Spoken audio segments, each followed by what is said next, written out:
Será que o Bolsonaro, por exemplo, errou ao colocar o Flávio Bolsonaro nessa disputa? Pelo menos até aqui é o nome indicado pelo ex-presidente da República. A Quest É o fez que diz a pesquisa, né? Isso. A pesquisa diz isso.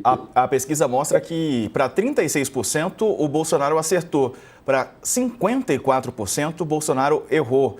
E não sabem ou não responderam 10%. E aí, Alexandre? Eu acho que está cedo. Por quê? Porque o eleitor ainda está se acostumando com a ideia do Flávio. Isso é tudo muito recente.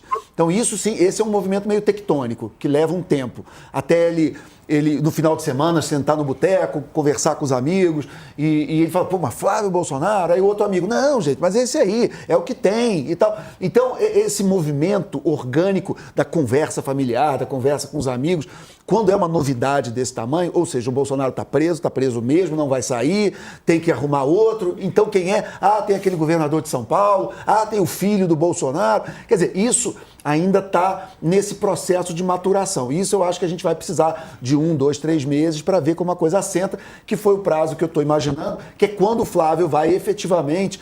E se eu tivesse na Bet, tivesse que apostar, eu acho que vai pesar muito ainda essa coisa do Senado, que está ali, vai ficar sentado no ombro, senador falando na orelha dele. O Flávio tem cargo político há quanto tempo? Não, ele tem que disputar, se quiser, ele tem que disputar a reeleição agora. Não, isso sim, mas digo assim, ele exerce... Ele tem 4 mandatos seguidos de deputado estadual, 16 anos. Mais 8 agora. Mais 8 de... Então, faz tanto tempo que ele não fica sem mandato, provavelmente não vai querer... Ele tem 44 anos de idade, ele deve ter mandato desde os 20 e pouco. Tem a questão também... Tem a questão também do foro privilegiado. Claro. Né? Mas tem isso, que ele vai pesar na balança. Não só ele tem grande chance de se reeleger senador pelo Rio de Janeiro, como a garantia, né, do mandato para se proteger das denúncias que existem contra ele. É uma situação um pouco parecida com a do Tarcísio de Freitas. O Tarcísio tem uma reeleição mais ou menos encaminhada em São Paulo. E enfrentar o Lula nessas condições que nós estamos vendo aí é um risco muito grande. Então, isso também pode levar o Tarcísio a desistir. De tal maneira que pode chegar em março, abril, vai sobrar para o Ratinho, né? Porque os dois vão acabar desistindo. Estão falando do Ratinho Zema, né? Que podem formar uma dupla aí para 2026. Mas antes, Dani, o que você acha dessa escolha aí do Bolsonaro, da avaliação da pesquisa, né? Então, Diego, me chama muito a atenção, se a Lari puder colocar de novo na tela, que é o mesmo número. É o mesmo número que pontua ao candidato da direita, 36, 35. Isso é o anti-Lula. O anti-Lula, ele aparentemente, ele está abraçando tudo que vem. O que vier. O que vier, entendeu? Porque o core virou esse. E aí, de novo, chama a atenção, né? Para o centrão, a centro-direita. Olha, o fato é o seguinte, goste-se ou não, Bolsonaro, no fim das contas, conseguiu bagunçar o coreto daqueles que vinham costurando um pouco a revelia dele, construindo ali uma candidatura que viesse com um ar de frente ampla do centro à extrema-direita, sem um Bolsonaro na linha de frente. Quando ele joga o Flávio, ele bagunçou o coreto. Ele conseguiu bagunçar o coreto de tal forma que a gente está falando aqui de um jogo que ficou completamente aberto. Agora, esse jogo só é viável para um terceiro nome, diz a Quest hoje, e aí eu estou falando em terceiro porque você tem o Lula, você tem o Flávio, supondo que o Flávio continue na parada, só é viável para um terceiro nome se o Flávio sair. E sair apoiando, de verdade. Porque se sair dando tiro, fragmenta. De novo, assim, o anti-Lula está topando o que veio, o número se repete na pesquisa, seja em cenário de primeiro turno, seja em cenário de segundo turno, seja perguntando se aprova ou desaprova a indicação do Flávio. É o mesmo número. Então, esse núcleo aí está fechado com o que vier para fazer frente a Luiz Inácio Lula da Silva. Se esse é o teto daqui a um ano, não sabemos. Hoje está largando muito perto daquilo que parece ser o mais elástico possível que a direita alcance, independente do nome que venha, se marchar unida, seja com Flávio, seja com Tarcísio, seja com Ratinho, seja com Zema. Em tempos de rede social, voltando aqui muito rapidamente, só para descontrair, difícil para Zema, viu? Porque, assim, a pessoa conseguiu comer uma banana com casca para fazer uma piada com o governo, assim... Ele se expôs também num debate daquele que está viralizando na internet, olha... né? Que as pessoas questionam. O que você tem achado do desempenho do Zema, Alexandre? Eu acho que ele é muito limitado a Minas Gerais, né? Eu sou carioca, eu não imagino um carioca votando no Zema, por exemplo, entendeu? A gente o Zema vai me perdoar, mas assim, para um carioca a gente olha e parece que a gente está vendo o Nerso da Capitinga, entendeu? Então... Então, assim, eu não imagino... e essas diferenças regionais, elas têm que ser muito consideradas. Né? Por exemplo, a Dani estava falando A Dani estava falando dessa coisa de comunicação, a gente via essas coisas. Eu, na outra vida, que eu era marqueteiro e publicitário, eu me lembro, por exemplo, essa coisa de rede social, coach, que eu peguei uma época, eu tinha um cliente que era uma rede de cinemas, e aí, antes da rede social, como é que o cinema trabalhava? Você lançava um filme na quinta, aí você tinha o final de semana de abertura, durante a semana as pessoas no trabalho iam conversando umas com as outras, o filme é bom, o filme não é bom. No outro final de semana é que você via como isso se refletia. Sim, né? o impacto isso daquele... antes da rede social. Hoje, você lança um filme na quinta, se o boca a boca na quinta for ruim, na sexta o cinema tá vazio. No dia seguinte. E aí o cinema troca o filme, tira o filme provavelmente. De um dia para o outro, de um dia para o outro. Então, assim, isso realmente redefiniu tudo. Né? Isso mudou... Fala, coach. Oi, coach. Ainda falando de rede social, teve um fato novo hoje que me chamou muito a atenção. O tsunami de mensagens do Flávio Bolsonaro nas redes sociais. É impressionante, ele tomou conta. São dezenas de vídeos de 90 segundos feitos por ele, ou entrevistas que ele deu, o que me deu a impressão que ele já estava preparando essa campanha há mais tempo. Não foi um repente do pai dele, falando, vai lá, meu filho, você vai ser o nosso candidato. Eu tenho a impressão que isso já estava sendo preparado e profissionalmente, que os vídeos são muito bons, são vídeos curtos, e que você vê qualquer rede social que você entra aí, está lá o vídeo do Flávio Bolsonaro. Isso é um fato novo na campanha. Né? E a campanha dele começou para valer. Tem uma pergunta da Quest também, é sobre se as pessoas votariam ou não no Flávio Bolsonaro. Vamos dar uma olhada nesses dados da Genial Quest? A pesquisa mostra que vai votar no Flávio, ou vão votar no Flávio, 13%. Poderiam votar 23%. Então, somam ali entre os que votam ou poderiam votar, 36%, né? Que é aquele número também que a Dani citou há pouco. Não votariam, 62%. Não souberam ou não responderam, 2%. Tá aí, Daniel, o número mágico, 35, 36. É isso mesmo, assim, é o anti-Lula que está, de novo, né, topando ali, aglutinar em tudo que puder fazer frente, mas, repito, né, só vai rolar se a direita conseguir chegar a um acordo, um bom acordo, para correr unida, porque se fragmentar, aí, assim, realmente vai facilitar muito a vida do presidente Lula, porque o Lula já vai largar com a máquina, já vai largar a máquina, a administração na mão, né? Em uma situação, o fiscal não estoura no ano que vem, o mercado, né, já precificou isso, aliás, ontem, né, Sarza, que a semana tá tão louca que, assim, o que é? Segunda-feira parece sexta, que a gente trouxe os números da Focus. Ah, foi ontem. E pela primeira vez o mercado está prevendo inflação dentro da banda da meta, crescimento acima de 2% de largada, tá? Dólar num patamar de 5,40. Lembra quando falavam que o Lula ia levar o dólar a 7? Pois está prevendo para o ano da eleição esse cenário. E a Bolsa bateu inacreditáveis 162 mil pontos. Assim. O Brasil está vivendo, de novo, o menor índice de desemprego da história. O Lula vai poder propagandear que pela segunda vez tirou o país do mapa da fome. Você vai ter aquelas imagens da fila do osso do Bolsonaro, ainda mais se o Flávio for candidato para serem exploradas. Então, assim, vem com muito material para fazer campanha, porque a hora do vamos ver, e nisso o Alexandre sabe como ninguém, é a campanha eleitoral. Assim, para quem está, inclusive, com o governo na mão, é hora de você mostrar o que você fez, prestar contas, é onde você vai martelar todo dia na cabeça do eleitor.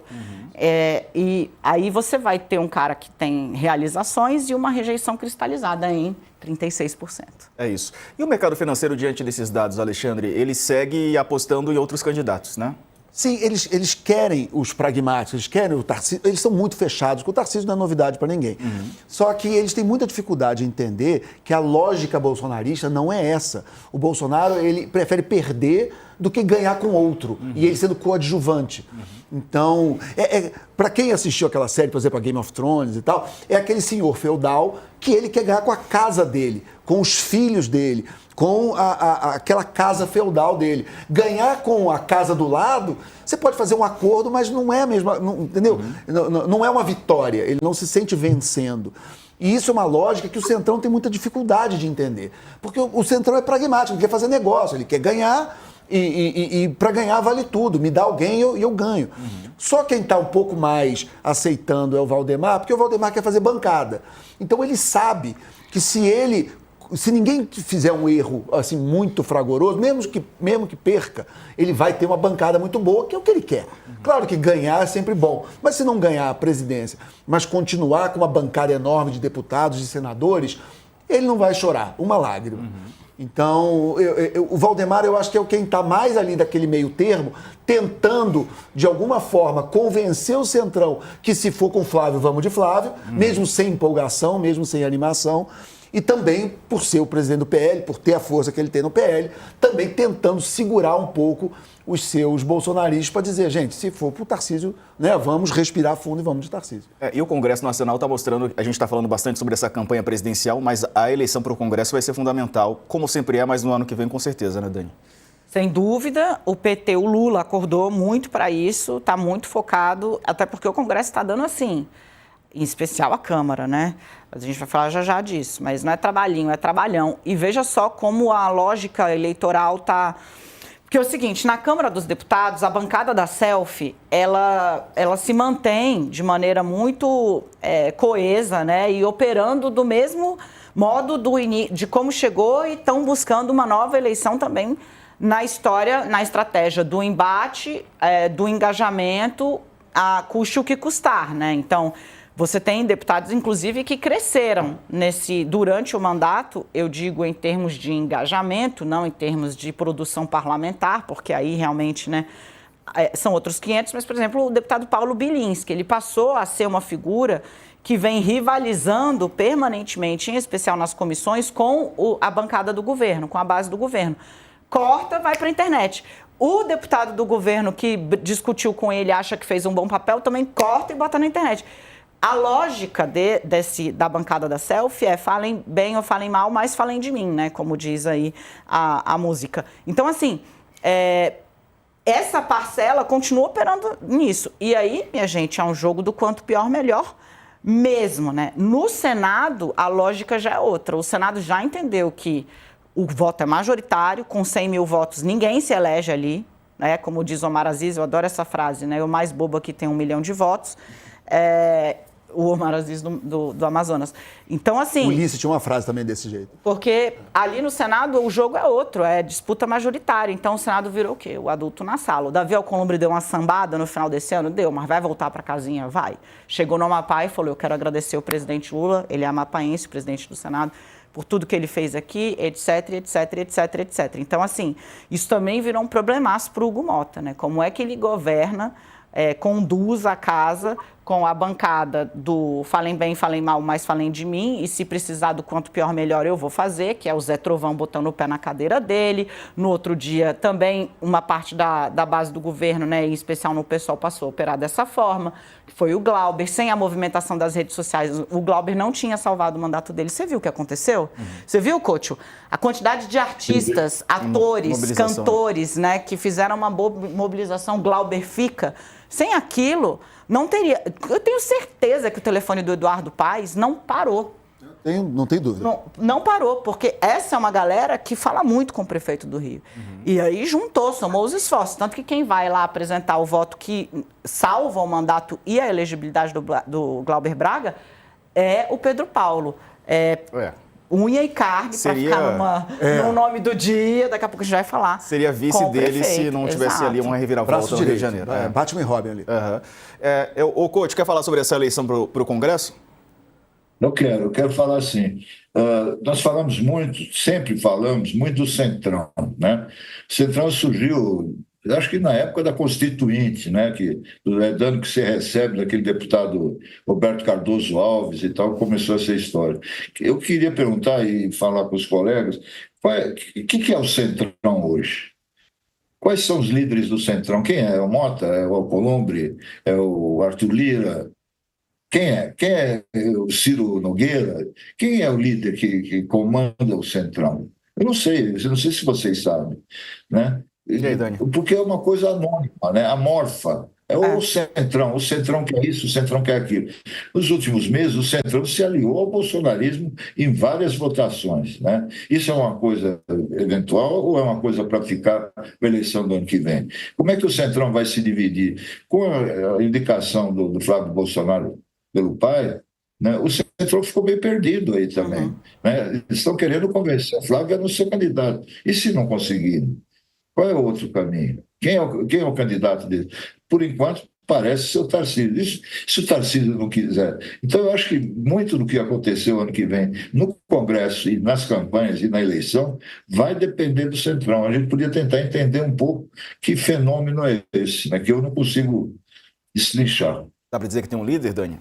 Então, eu acho interessante a gente refletir sobre isso. Veja o que você acha, Couto, da minha análise. Se a gente for pensar no Centrão, nos moldes clássicos, tal qual você buscou lá atrás, né, na Constituinte, eu diria que você tem um líder e ele vai me xingar, porque ele detesta que coloquem o partido dele dentro desse grupo de Centrão. Ele gosta de dizer que não é nem de direita, nem de centro, nem de esquerda. É Gilberto Kassab. Se você pensa, né? Se você pensa nesse molde clássico do que é o centro, é isso. É um partido que está no governo de São Paulo, com Tarcísio, está no governo federal, com Lula, está no governo de Minas e vai colocar o sucessor de Zema, o Kassab filiou. Então, assim, ele está onde há espaço de poder. O partido está. Eduardo Paes. Né? Eduardo Paes, no Rio de Janeiro, que muito provavelmente vai ter uma campanha exitosa, está largando muito forte no Rio, está quase que de WO, né, o negócio, porque o Cláudio Castro está meio inviabilizado ali fazer bancada. Mas, por quê? Porque houve uma captura, e eu acho que passou do ponto, e talvez hoje esses dois líderes tentem entender o que fazer, ideológica de fato, mas muito oportunista, só que eles carimbaram na testa. No caso do Ciro Nogueira e do Antônio Rueda, Ciro Nogueira do Progressistas e Antônio Rueda do União Brasil, para se colocar como partidos de centro-direita, entende? E assim, isso rendeu a eles muita dificuldade, né? Teve que expulsar o Celso Sabino, o cara pagou o preço, é desgastante. Perderam articulação ou capacidade de dialogar com o Palácio do Planalto, que é uma marca do Centrão. Né? O Centrão conversa com todo mundo que está na mesa. Né? E o Lula também. Então, assim, eu acho que isso vai levar um tempo para que eles se reposicionem. Mas se a gente for pensar em partido em Centrão clássico, você tem um AIS, que é o Gilberto Kassab, que inclusive vai dragando quadros desses outros partidos que vão olhando e falando, cara, eu vou... E o MDB de guerra. A discussão tá boa, mas eu preciso chamar um intervalo. A seguir, a gente vai falar sobre a Polícia Federal, que prendeu o desembargador no Rio de Janeiro por vazamento da operação contra o TH Joias. Daqui a pouco, fica aí. Até já. A gente foi para a TV no intervalo, mas seguimos aqui no YouTube com mais discussão, Alexandre. E aí, o Centrão tem esses caciques? O Kassab pode ser considerado um líder na sua avaliação? Não tem a menor dúvida. Mas eu acho que é um ponto importante também. A gente tem que lembrar que quem puxou muito o Centrão para a direita, para o bolsonarismo, foi o Ciro Nogueira. O Ciro Nogueira teve um papel muito importante nisso também, só que agora ele está em baixa, né? Banco Master e tal, enfim. Ele não está no seu melhor momento. Sim. Então, e o próprio Arthur Lira o Arthur Lira também abertamente fez campanha para o Bolsonaro, também abraçou muito, e que também não foi uma aposta que se concretizou. Então, se você considerar que tanto o Lira quanto o Ciro Nogueira fizeram essa aposta e a aposta não funcionou, você tem agora a ascensão, ou falando um pouco mais alto, dentro do como eles fazem, né? Você tem os outros caciques do Centrão, o Kassab, você pode imaginar que tem pelo menos uma abertura para que o Centrão volte a caminhar um pouco mais para o centro e até tenha mais diálogo o governo e com o Lula. Agora, isso é um processo que está em andamento, isso está acontecendo. Eles estão brigando internamente. Essa ala, Ciro Nogueira, Lira, está um pouco abalada por causa disso. E eu acho que aí os outros que querem conversar, eles naturalmente, não existe vácuo em poder, eles naturalmente crescem. Essas investigações todas vão ser decisivas, provavelmente, né? Vão, super. Mas sabe uma coisa que me chama a atenção? É que assim, esse Centrão PP, União Brasil, que a gente está falando aqui agora, eles caíram na mesma esparrela. Quando o Bolsonaro é eleito, as pessoas, né, os analistas dizem, olha, a cadeira de presidente tende a moldar quem está lá. Não existe poder que, uma vez instalado, tenda à autocontenção. Pelo contrário, ele tende a expandir. E eles acharam de novo que dobrariam Bolsonaro, de certa forma, né? Costurando ali, fazendo, olha, vem aqui, já tem isso aqui, tá pronto, o cara é seu, vai lá na manifestação, xinga o Alexandre de Moraes, faz o que precisa fazer, puxa o Malafaia para perto e tal. E na hora H o Bolsonaro falou, não. Eles acharam que poderiam domar o ex-presidente, e o ex-presidente, ainda que no seu momento mais frágil, falou não. Aqui quem vai definir o jogo sou eu. Longe de mim querer defender o Centrão, mas assim, eu acho que eles olharam para 28 anos do Bolsonaro como deputado e ele era um baixo clero do Centrão típico. Ele mudou no Palácio, né? Quer conhecer Inácio, mas ele liberou o orçamento também para o Congresso, né? Que foi o que aconteceu. Foi ali que ele deu essa chave. E a facada mexeu com ele, quer dizer, algumas coisas que aconteceram que moldaram um cara que não era exatamente aquele deputado de 28 anos de baixo clero